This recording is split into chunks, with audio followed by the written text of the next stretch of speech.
Hello everyone, welcome to my YouTube channel. इस समय आप अपनी स्क्रीन पर देख रहे हैं एक बुक और एक वॉच। ये बुक कह रही है आपसे कि मुझे पढ़ लो और ये वॉच आपसे कह रही है कि समय की थोड़ी कद्र कर लो। दोस्तों, जब हम स्टूडेंट लाइफ में होते हैं तो वो हमारे जीवन का सबसे सुनहरा पल होता है। वो दौर बहुत ही सुनहरा दौर होता है और उसी सुनहरे दौर में हम कई ऐसी मिस्टेक कर जाते हैं जिसका खामियाजा बाद में आपको भुगतना पड़ता है। आप अगर अपने समय की कद्र नहीं करोगे तो समय आपकी कद्र नहीं करेगा। अभी स्टूडेंट लाइफ में आपको ऐसा लगता होगा कि मेरे पास तो बहुत समय है, लेकिन वो समय बहुत नहीं है, क्योंकि जो आपके सपने हैं, जो आपके टारगेट है, उनको पूरा करने के लिए आपको दिन रात मेहनत करनी होगी। तो अगर आप अभी बीएससी, एमएससी या पीएचडी केमिस्ट्री कर रहे हैं तो देखिए, पीएचडी केमिस्ट्री में आने के बाद तो आदमी काफ़ी मैच्योर हो जाता है, तो उसे सब कुछ जो रियलिटी है उसका पता लगने लगता है। लेकिन अगर आप बीएससी या एमएससी केमिस्ट्री कर रहे हैं तो मैं आपसे यही कहना चाहूँगा कि आप अपनी पढ़ाई पर पूरा फोकस कीजिए। जितने अच्छे परसेंटेज आप स्कोर कर सकते हैं उतना स्कोर करिए। साथ ही केमिस्ट्री में अपना इंटरेस्ट डेवलप कीजिए, केमिस्ट्री को समझिए, केमिस्ट्री के कंसेप्ट को समझिए। सिर्फ पास होने के लिए मत पढ़िए, अपने आप में ऐसी स्किल डेवलप कीजिए कि आगे जब आप ये कोर्स कंप्लीट कर लें तो आपको जॉब के मार्केट में कहीं कोई दिक्कत नहीं आए। साथ ही अगर आप कोई गवर्नमेंट एग्जाम में अपीयर हो तो उस एग्जाम को आप क्लियर करके ही आएँ। यहाँ हम बात करने वाले हैं असिस्टेंट प्रोफेसर की एक वैकेंसी के बारे में। ये वैकेंसी निकली है डॉक्टर हरि सिंह गौड़ विश्वविद्यालय, सागर, मध्य प्रदेश में। अब देखिए, हो सकता है कि आप में से बहुत सारे स्टूडेंट अभी इस वैकेंसी में एलिजिबल नहीं होंगे, क्योंकि यहाँ पर ये जो वैकेंसी है वो असिस्टेंट प्रोफेसर की वैकेंसी है और असिस्टेंट प्रोफेसर की वैकेंसी के लिए एमएससी के साथ साथ आपको नेट या स्लेट या सेट, और अगर आपके पास ये नेट, स्लेट या सेट की क्वालिफिकेशन नहीं है तो आपको पीएचडी चाहिए होता है। लेकिन मैं आपसे रिक्वेस्ट करूंगा कि इस वीडियो को आप जरूर देखिए, क्योंकि अगर आप एमएससी केमिस्ट्री कर रहे हैं और आगे चलकर असिस्टेंट प्रोफेसर बनना चाहते हैं तो आपको बहुत ज़्यादा फोकस करना है सीएसआईआर नेट एग्जाम पर। और अभी सीएसआईआर नेट जून 2024 के लिए नोटिफिकेशन निकला हुआ है। ऑनलाइन एप्लीकेशन आप अभी भी सबमिट कर सकते हैं। 21 मई 2024 लास्ट डेट है। देखिए, अब बात करें अगर इस नोटिफिकेशन की, जहां पर की वैकेंसी निकली है असिस्टेंट प्रोफेसर की, तो यहाँ ये नोटिफिकेशन जो है वो 21 फरवरी 2024 को आ गया था।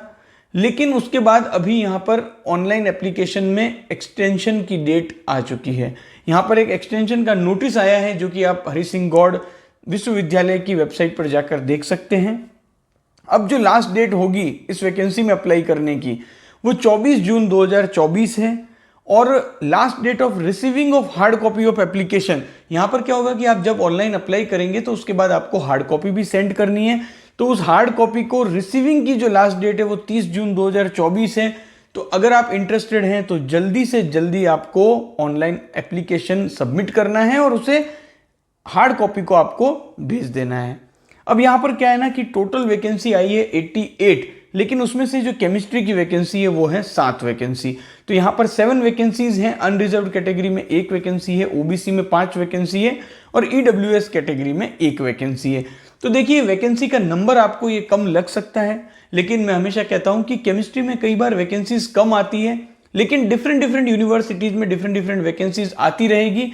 तो अगर आपके पास रिक्वायर्ड एलिजिबिलिटी क्राइटेरिया है तो आप अप्लाई करते रहेंगे तो आपके सिलेक्शन के चांसेस डेफिनेटली बढ़ेंगे। इसीलिए सीएसआईआर नेट एग्जाम एक बहुत ही इंपॉर्टेंट एग्जाम है, क्योंकि कई सारे बच्चे होते हैं जो पीएचडी नहीं करना चाहते हैं। तो अगर आप पीएचडी नहीं करना चाहते हैं और फिर भी असिस्टेंट प्रोफेसर बनना चाहते हैं तो आपको सीएसआईआर नेट एग्जाम क्लियर करना होगा। अब यहां पर एलिजिबिलिटी की हम अगर बात करें तो जैसा कि मैंने पहले भी बताया था, एमएससी होनी चाहिए आपके पास केमिस्ट्री में विथ मिनिमम 55% मार्क्स। तो देखिए, ये 55% मार्क्स तो आपको मिनिमम से मिनिमम कोशिश करनी है कि इतनी तो आपको लेकर ही आने हैं, क्योंकि सीएसआईआर नेट में भी आपको अगर एलिजिबल होना है एलएस या जेआरएफ के लिए तो आपको एमएससी में मिनिमम 55% मार्क्स होने चाहिए। तो यहां पर आपकी एमएससी डिग्री में मिनिमम 55% मार्क्स होने चाहिए फ्रॉम एन इंडियन यूनिवर्सिटी। तो देखिए, आप इंडिया के किसी भी कोने से हैं, अगर आपने यूजीसी रिकॉग्नाइज्ड यूनिवर्सिटी से एमएससी किया है विद मिनिमम 55% मार्क्स, और साथ ही साथ अगर आपने नेशनल एलिजिबिलिटी टेस्ट जो कि सीएसआईआर नेट का एग्जाम होता है वो क्लियर किया है, या आपने सेट या स्लेट का एग्जाम क्लियर किया है या आपके पास पीएचडी डिग्री है तो आप इस वैकेंसी में एलिजिबल हैं। एलिजिबिलिटी का जो पूरा क्राइटेरिया है वो आप इस नोटिफिकेशन में पढ़ पाएंगे। साथ ही ऐसे बच्चे जिन्होंने की पीएचडी फॉरेन यूनिवर्सिटी से किया है तो आपकी जो फॉरेन यूनिवर्सिटी है उस यूनिवर्सिटी की रैंकिंग टॉप 500 के अंदर होनी चाहिए तो आप इस वैकेंसी के लिए एलिजिबल होंगे। एलिजिबिलिटी क्राइटेरिया से रिलेटेड अगर कोई भी डाउट है तो आप नोटिफिकेशन को पढ़ लीजिएगा। यहां पर ज्यादा डिटेल में मैं नहीं जाऊंगा। जो भी स्टूडेंट एलिजिबल हैं इस वैकेंसी के लिए वो पूरा नोटिफिकेशन अच्छे से पढ़ सकते हैं। यहां पर मैंने आपको अप्लाई करने की जो डेट है वो बहुत ही इंपॉर्टेंट है, उसके बारे में पहले ही बता दिया। एप्लीकेशन फीस यहाँ पर अनरिजर्व ओबीसी और ईडब्ल्यूएस कैटेगरी के लिए 1000 रुपीज़ है, एससी एसटी पीडब्ल्यूडी और वुमेन कैंडिडेट्स के लिए 500 रुपीज़ है। तो अगर आप इंटरेस्टेड हैं तो अप्लाई कर दीजिएगा अगर आपके पास सारा एलिजिबिलिटी क्राइटेरिया है। साथ ही ये एक बहुत ही बड़ा मोटिवेशन है अभी जो एमएससी केमिस्ट्री कर रहे हैं कि अगर आप आगे चलकर असिस्टेंट प्रोफेसर बनना चाहते हैं तो आपको CSIR नेट एग्जाम पर पूरा फोकस करना है। और वैसे भी मैं हमेशा कहता हूं कि एमएससी केमिस्ट्री कर रहे स्टूडेंट के लिए 2 एग्जाम बहुत ज़्यादा इंपॉर्टेंट है। एक है CSIR नेट का एग्जाम और दूसरा है गेट का एग्जाम। इन दोनों एग्जाम पर आप अपनी नज़र पूरा बनाकर रखिए, इन दोनों एग्जाम को क्लियर कीजिए। मिलते हैं अगले वीडियो में। Thank you for watching this video.